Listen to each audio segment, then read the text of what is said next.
Hi, Nancy. What brings you in today? There's just things that have set in my mind, and I don't know whether to be concerned about them or not, or if they're in the past, and I don't want to leave them there. Okay, what kind of things would be a little more specific on it? Since now that I'm having grandbabies, and every time one of them is born, I'm very excited.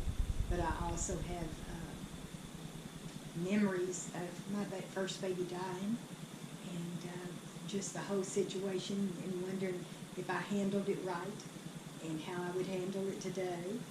And I guess it's really on my mind because my sister just passed away, and she was a couple of years older than me. And way back in 1964, we both had a baby on the same day, which was sort of unusual, in two different hospitals. And mine was induced, and I knew in the afternoon when they didn't bring her for me to hold that there might be something wrong, because I kept hearing my pediatrician being called over the loudspeaker or whatever it was in those days, because that was 64. And then I didn't notice it. I didn't hold her. I mean, I knew I didn't get to hold her, but then people kept coming in and seeing me. And that night, I guess I slept okay. You know, I don't remember being in pain, or I don't remember being dopey because people came in and talked to me. But the next morning I woke up and I looked out the window, and it was an old hospital in a subdivision, sort of like. And when I looked out the window, there was a chain link fence separating the hospital and the neighborhood house. And on that fence was an angel sitting. And now today, as I'm older, I know that there aren't women angels. But back then, I feel, knowing now what I know, that God sends whatever you need to see. And so he had an angel up there, and she told me my baby was going to die. Now, nobody had said anything about it. And she told me that it would be okay, that God would bless me, and I would have more babies, and they would be okay. Well, I handled that during the morning hours, and then about noontime, or a little bit later, and I'm not for sure even what time she passed. But the doctor came in to talk to me, and when he came in, I get real flippant sometimes. And when he walked in, I said, "You don't have to tell me. I already know. All you have to do is tell me when I can have another baby." And, you know, he just sort of folded his arms, and I remember he walked over and he rested his back up against one of the dressers they had in those days, which was made out of metal. And I said, "Just get rid of the flowers." There weren't that many. There was only a couple. But get rid of the flowers, and since my sister's over at the other hospital with the new baby, just take them over there and just let's get on. When can I go home, and when can I get pregnant? And, you know, that went a nice way probably to handle it. But then I noticed he took off his glasses, and he had tears in his eyes. And then he told me that he had tears in his eyes. Or he didn't tell me that. He just told me the situation. And that was that my sister had delivered a baby, too, at the other hospital on the same day. But that that baby had mongoloid. And at that time, that's what we called Down syndrome. And so that was sort of a big shock. Now, I can't come to think about it after that, I really, really don't remember what happened next at all. But the thing is that I felt lucky that my baby was in heaven, and I had already been told that I was going to have more babies. I had it made, but my sister didn't. And I knew that she was going to have to make arrangements to do something with Joe Don. That was the baby's name. And in those days, if they were a certain degree of being mongoloidism, they suggested putting them in a home. When she, or whoever talked to me about what she was going to do, it happened to be that the name of the home, and they called it a hospital. But it was Thomas. Well, that was my last name. You would think that it was going to go into a home being that. I thought that that's going to be the right answer. And he did stay there till he was 4 years old. But we had a funeral for the baby, and I was hemorrhaging, so the doctor didn't let me go. And years later, my husband, which it keeps everything inside, did tell me that bothered him, that I did not go. And he was saying it in such a way that I wasn't there to support him. And I can sure see how he would feel that way. But I was advised not to go, and now I lived in a trailer house, and I remember that during the funeral, that my sister came, and that's when we discussed about what she was going to do with Joe Don. and put it in the Thomas home, and I felt that she and I would be real, real close after that. Well, that really didn't work out that much for us to be close. But I didn't go to the funeral. Somebody did bring me some pictures, and looking at my baby, she was the prettiest, fattest, healthiest looking baby. And then, you start thinking about other people, like I said about my husband, and I wondered how he was going to take it. Was he going to wake up at night hollering and crying, or was he going to hold me? But we didn't have that kind of relationship where he could hold me. And he kept it to himself, although I do know he used to sit up straight in the bed and maybe perhaps cry or whine out like you do when you're asleep. But my mama had 2 grandbabies that had problems that day. And if you knew how my mama loved babies, it makes a great big difference. But she got to go over to the funeral home and undress my baby. Her name was Angie, and redress her. And that was her way to tell Angie goodbye. And that helped her. But she was always very, very supportive of Joe Don in helping my sister with him. I think that my sister, our whole family has a few emotional problems, have reasons to have emotional problems, but since she's passed, I just wonder, could I have been there more for her, and could I have been there more for my husband? What do you think? First of all, you can't invalidate your feelings. Your feelings are what your feelings are. They're how you feel, how you perceive things. So it's personal to you.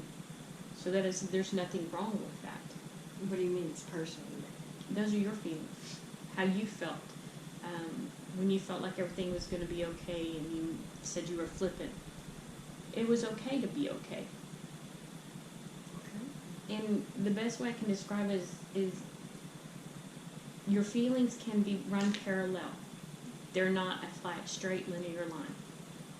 They're almost like a rose with layer upon layer upon layer. And just because your outside layer is okay does not mean that your inside layer cannot feel joy at the same time, or sadness in between. You can have both feelings at the same time, so it's very understandable that you felt joy and sadness at the same time. Is that the same thing about storms? I mean, we used to live on the beach, and hurricanes, when everybody else was scared of them, I was sort of excited about them, and I felt guilty about being that. But that's sort of the same thing? Yeah, so I hear you saying that you feel guilty about sometimes about conflicting feelings. Maybe what society demands of you, but what you feel inside. But those feelings are not right or not wrong. But how you can handle them might be right or wrong. But I haven't heard you say that you inflicted any of these feelings on anybody else. Well, no, I don't think I did, but I was concerned what other people would say about how I handled it. And then I knew that I should not call attention to myself, or like you're saying, I feel that I felt that way, and I thought, I can't complain about losing a baby. I can't complain about a baby dying because my sister was going to have to face it every day for the rest of that boy's life. And he did live till he was 54. In fact, he just died a couple of weeks ago. So my sister and him died within 4 months of each other. But I felt like, because there is a whole bunch of attention when people lose a baby. And you go to counseling and you do this and that. I just didn't think that I should do that. I thought I should handle it myself, and because I do love Jesus, he helped me handle it from the very beginning. Because, if you have an angel come from heaven and tell you God's going to give you more babies and that you can get pregnant whenever you get home, I did. And it was just about that fast, too, because my next baby was born the next year. So, when you realize in your faith that angel was sent to you, do you feel like that you're answering to God, or are you answering to people, these feelings that you say that you didn't have the right? Not to God. No, that's interesting that you asked me that way, because I have confidence in that completely. To people, what they expected. When they when they would come in to see me that night, I know that, you know, all they have to do is say they're sorry, and then you start crying again. And I just, instead of crying again and giving into my feelings, I was that flippant person again. And probably said, oh, just, you know, don't worry, I'll be having another one. And I did. And you know, that may not have been fair to my sister, too. I should have probably been there more for her with what she had to face. When you say wasn't fair to have were you saying not fair to have another baby, or? Not fair to have had the experiences of knowing that I was going to have other babies and they were going to be okay. You know, I don't know that my sister wanted to have more babies, but she already had one child. And, but she, you know, there was just no connection that she wasn't as lucky as me. That's it. That she wasn't as lucky as me, or that she was not as blessed, it would be a better word. So, here you How say, do I explain my blessing to her when she doesn't have it? that her blessing could be different? Was she a practicing Christian that you could share with on that level? If you would have offered her blessings, would you have received them? If I would have offered, how would I offer her blessings? Just in the condolences and just the attention, offering her the attention versus yourself, or the sympathy. I don't know that I did that. You don't know that you did that for sure, I may but not you have don't know done that you did not.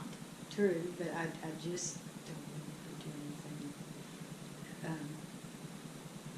I think I don't know. That's scary.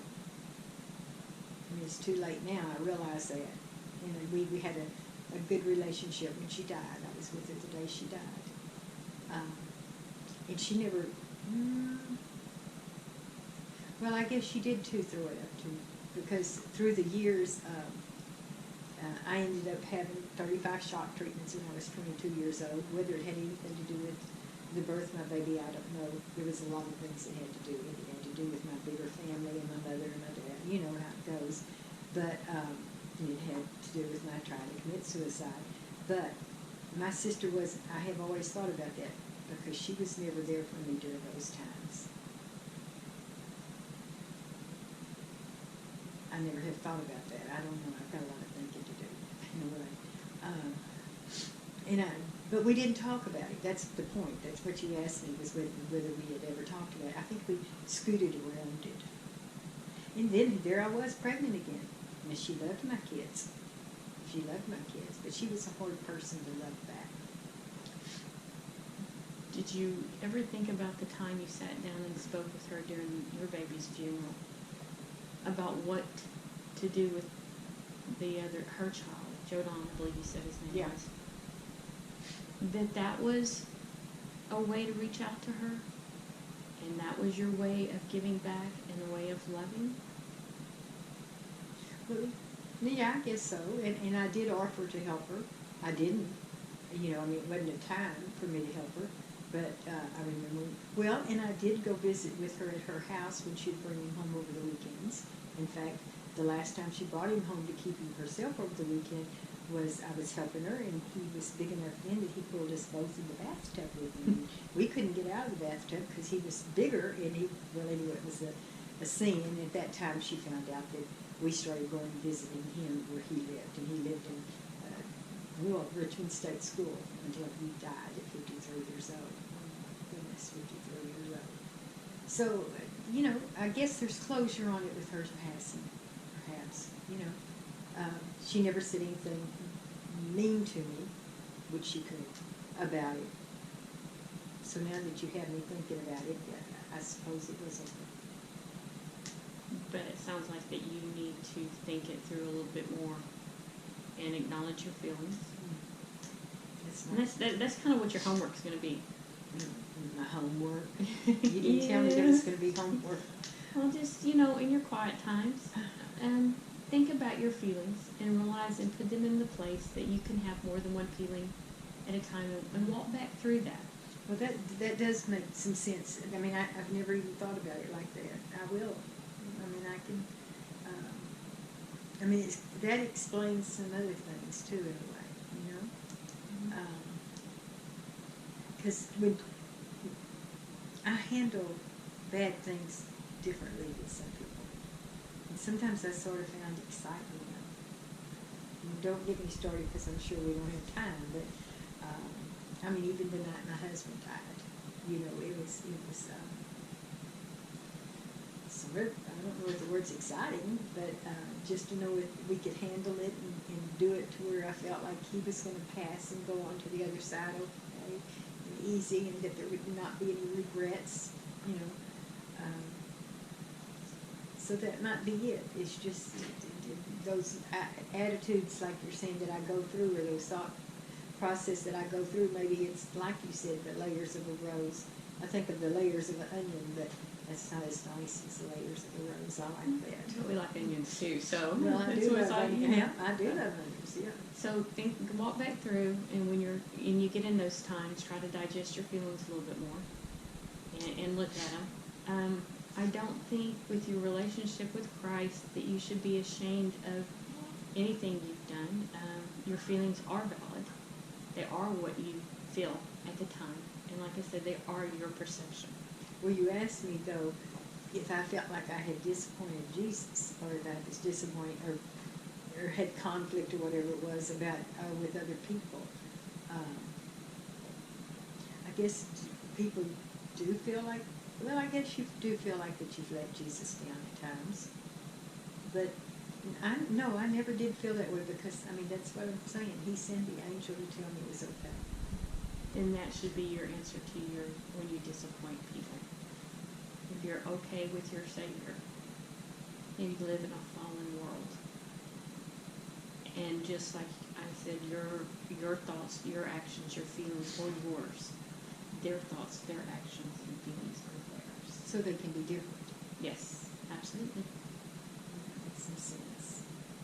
Okay, well, you do your homework, and we'll pick up where we left off next time. And I want to thank you for coming and spending your time, because I know it was not easy. I didn't know what I was going to say. I didn't know which thing. I mean, I had a list of things I could have said, but because they're all true, and they're all things that I still think about to this day, because I'm 73 years old, and I plan on going to heaven when I'm 77. And people don't understand that I have that knowledge, but I really do. Well, I'm glad you are in the place that you are. Thank you. And we'll help you get through, not regrets, but balance your feelings so that you can definitely lead with a beautiful, clean heart. That's great. Not just by Jesus, but by yourself. Oh, By peace at yourself. well, thank you. Thank you. Okay.